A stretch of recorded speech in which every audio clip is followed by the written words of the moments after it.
ایک شخص حضور کی خدمت میں حاضر ہوا اور اس نے حضور سے کہا کثیر العیال ہوں، ذرائع آمدنی بہت تھوڑے ہیں، تو میرے لیے کوئی دعا کیجئے، کوئی مجھے نسخہ بتائیے۔ تو آقا کریم نے اس کو جو نسخہ بتایا سنا، فرمایا جب گھر جائے تو گھر والوں کو السلام علیکم کہہ دیا کرو۔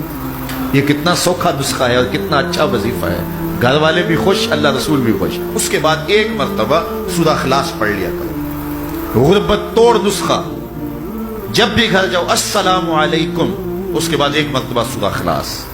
اور میرے حضور نے فرمایا کبھی ایسا ہو کہ تو گھر جائے، گھر میں کوئی بھی موجود نہ ہو، تو فرمایا عمل چھوڑنا نہیں، فسلم علیہ، پھر مجھے سلام کہہ دینا۔